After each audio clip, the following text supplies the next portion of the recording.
سیدنا موسیٰ علیہ السلام جب فرعون کے مظالم بڑھ گئے، یہ توکل کی بات ہے، توکل اور صبر اکٹھی چیز ہے، اس کا نام بندگی ہے۔ یہ کیفیت ہے کہ مومن وَعَلَىٰ رَبِّهِمْ يَتَوَكَّلُونَ، مومن وہ ہوتا ہے جو اپنے رب پہ توکل کرتا ہے۔ توکل یہ ہے، توکل یہ ہے کہ حالات جو بھی ہو جائیں دل ڈگمگائے نہیں، مصائب و آلام اور شدائد و آفات کی جتنی آندھیاں بھی چلیں، طوفان چلیں، دل میں جو اس کے ایمان کی ثبات ہے، استقامت ہے، وہ جمع رہے اس کا درخت، کمزور پودوں کی طرح اس طرح جھولے نہیں۔ اس کیفیت کو توکل کہتے ہیں۔ سیدنا موسیٰ علیہ السلام پر اور بنی اسرائیل پر جب فرعون کے مظالم بہت بڑھ گئے، تو سیدنا موسیٰ علیہ السلام پر اور بنی اسرائیل پر جب مظالم بہت بڑھ گئے فرعون کے بہت، تو آپ نے بد دعا کی، یعنی اللہ تعالیٰ کی حضور دعا کی کہ باری تعالیٰ اس فرعون کو غرق کر، اور غرق ہونے تک اسے ایمان کی توفیق نہ دے۔ یہ موسیٰ علیہ السلام کی دعا، غرق ہونے تک ایمان کی توفیق نہ دے اور غرق کر دے اسے۔ اتنے مظالم اس نے کیے تیرے دین کے خلاف اور تیرے پیغمبر کے خلاف اور تیرے پیغمبر کی امت کے خلاف۔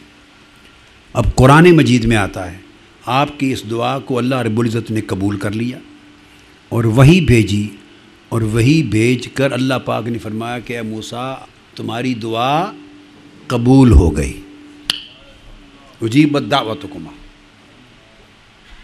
آپ دونوں کی دعا اللہ نے قبول کری۔ قرآن مجید کی آیت ہے کہ تمہاری دعا قبول کر لی گئی۔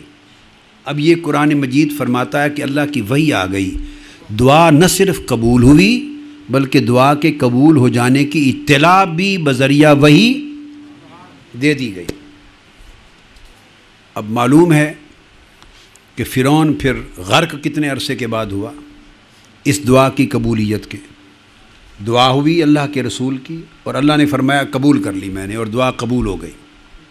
اب دعا قبول ہونے کا مطلب جو ہم لیتے ہیں، جو ہمارا کنسیپٹ ہے، تو اگلے دن اسے غرق ہو جانا چاہیے تھا نا۔ پھر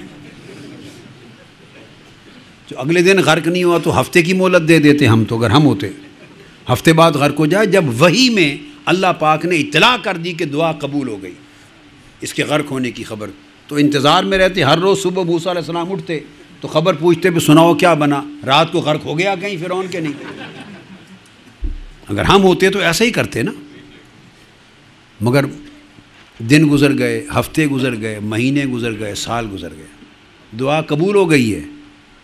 وحی الہی میں اطلاع آ گئی ہے کہ اے موسیٰ دعا قبول ہو گئی اس کے غرق ہونے کی۔ سال گزر گیا، 2 سال گزر گئے، 3 سال گزر گئے، اس کو بندگی کہتے ہیں۔ اور موسیٰ علیہ السلام کبھی پریشان نہیں ہوئے، اب انتظار نہیں کیا اس دن کا کہ کب غرق ہوتا ہے، نہیں، بس رب نے فرما دیا دعا قبول ہو گئی، بس ختم، بندے کا کام ختم ہو گیا۔ ہائے ہائے ہائے، یہ ہے کاش ہمیں یہ بندگی آ جائے، کاش ہمیں یہ بندگی آ جائے۔ بندے کا کام ختم ہو گیا، اس کا کام تھا مانگنا۔ وہ میاں محمد صاحب رحمۃ اللہ علیہ کا بھی ایک شعر ہے پنجابی میں، وہ بھر بھر مشکاں پاوے کی، مالی دا کم پانی دینا، بھر بھر مشکاں پاوے، مالک دا کم پھل پھل لاؤنا، لاوے یا نہ لاوے۔ مالی کا کام پانی دینا ہے، مالک کا کام پھل لگانا ہے۔ مالی کا کام ہے اپنا کام کرتا جائے، مالک نے پھل لگایا یا نہیں لگایا، مالک کی اتھارٹی نہ چھینو، رب کی جگہ پہ خود کو نہ بٹھا لو۔ تو موسیٰ علیہ السلام پریشان نہیں ہوئے، سال گزر گئے، 5 سال گزر گئے، 10 سال گزر گئے۔ کو سمجھ میں آتی ہے بات؟ اندازہ کر لیں، توکل کی شان بھی دیکھیں اور صبر بھی دیکھیں اللہ کے پیغمبر کا۔ 40 سال گزر گئے،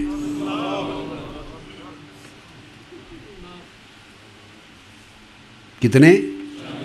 40 سال گزر گئے، اور وہ جو دعا کی تھی کہ غرق ہو جائے، اور اللہ پاک نے وہی بھیجی تھی کہ دعا قبول کر لی میں نے، وہ قبول ہونے کے بعد غرق ہونے کا واقعہ اس دن کے 40 سال کے بعد پیش آیا۔ بولیے قبول ہوئی یا نہیں ہوئی؟ اس کو قبولیت دعا کہتے ہیں۔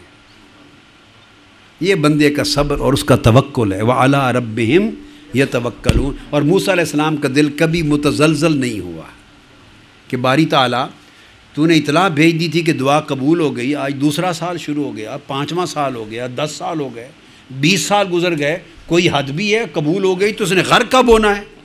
نہیں.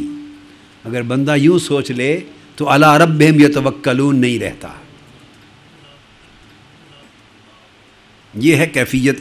تو یہ کیفیت جس کو اس کے حال کے مطابق جتنی نصیب ہو اس قدر وہ صاحب ایمان ہے. اسلام کی وادی ایک تھی، اسلام وارد ہوا تھا جسم پر، وہ دل میں داخل نہیں ہوا تھا. ایمان وارد ہوا ہے دل میں. اب جسم و قلب دونوں مسلمان ہو گئے. جس کا جسم اور دل دونوں مسلمان ہو جائیں وہ مومن ہے.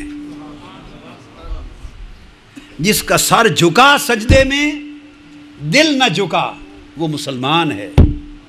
اور جس کے سر کی طرح دل بھی سر جھکا کعبے کی طرف اور دل جھکا رب کعبہ کے سامنے، وہ مومن ہے.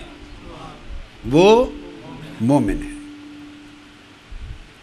اور پھر ارشاد فرمایا الذین یقیمون الصلاۃ ومما رزقناہم ینفقون. یہ ساری وہی آیتیں آ رہی. اولئک ھم المؤمنون حقا. جن میں یہ ساری صفتیں اور خوبیاں ہوں وہ حقیقت میں مومن ہیں. یہ قرآن مجید کا فرمان. انفال آیت نمبر 2 سے آیت نمبر 4 تک. جن میں یہ ساری خوبیاں پیدا ہو جائیں کہ اللہ کا ذکر ہو تو دل وجد میں آ جائیں. ہائے ہائے ہائے، اللہ کا ذکر ہو تو دل وجد میں آ جائیں. اس پر توجہ کریں. یہ جو ہم لوگ ہیں اہل سنت، ذوق بن گئے ہیں تو تقسیم ہو گئی ہے امت میں. کوئی اللہ کے نام سے اور توحید کے ذکر سے زیادہ شغف اور ذوق محسوس کرتا ہے. کوئی حضور علیہ الصلاۃ والسلام کے ذکر سے زیادہ شغف اور ذوق اور کیف محسوس کرتا ہے. اور ان کو حضور علیہ السلام کا تذکرہ ہو تو مزہ نہیں آتا. اور مجھے معاف کر دیجئے، میں کھری بات کہتا ہوں، ہمارے ہاں اللہ کا ذکر زیادہ ہو تو اتنا مزہ نہیں آتا. بات درست ہے یا نہیں؟ چکوال کا واقعہ ہے. میلاد النبی کے دن تھے تو میرا خطاب تھا وَرَفَعْنَا لَكَ ذِكْرَكَ کی آیت کریمہ پر. کو 3.5 گھنٹے خطاب ہوا. سحری کے وقت جا کے خطاب ختم ہوا پچھلی رات. بڑا اجتماع تھا، کوئی 60 70 75 ہزار کا اجتماع تھا، سمندر تھا. اس کے بعد میں جانے لگا تو ایک نوجوان تھا، وہ اس نے امامہ باندھا ہوا تھا پگڑی، تو وہ آ کے میرے پاس، اس نے مجھ سے مصافحہ کیا، میرا ہاتھ پکڑ لیا اور مجھے کہنے لگا، رات بھر موضوع تھا وَرَفَعْنَا لَكَ ذِكْرَكَ، حضور کا ذکر موضوع تھا، تو مجھے کہنے لگا جی بڑا افسوس ہے آپ پر. مصافحہ کیا. میں نے کہا بھئی میں تو چلو کوئی عجیب بات نہیں ہے، میں ہوں ہی افسوس کے لائق، مگر مجھے بتا تو دیں کس بات پہ افسوس ہے. اس نے کہا ساری رات آپ نے حضور کا ذکر کیا تو اللہ کا تو ذکر ہی کوئی نہیں کیا. اللہ کا ذکر نہیں کرنا تھا. ساری رات حضوری کا ذکر کرتے رہے، اللہ کا ذکر ہی کوئی نہیں کیا. میں نے اس نوجوان کو اس کے چہرے پر پیار سے 2 ہاتھ لگائے، چہرہ تھپکا اور میں نے قریب کیا. میں نے کہا بیٹے، جہاں تک میری ذات کا تعلق ہے میں تو واقعی افسوس کے لائق ہوں. میرا کوئی عمل ایسا نہیں جس پر افسوس نہ ہو. یہاں تک تو بات درست. رہ گئی یہ بات جس پر آپ نے افسوس کیا، یہ غلط ہے. آپ نے کہا کہ ساری رات میں نے حضور کا ذکر کیا اور اللہ کا کیا ہی نہیں. نادان، حضور کا ذکر ہی اللہ کا ذکر ہے. حضور کا ذکر ہے.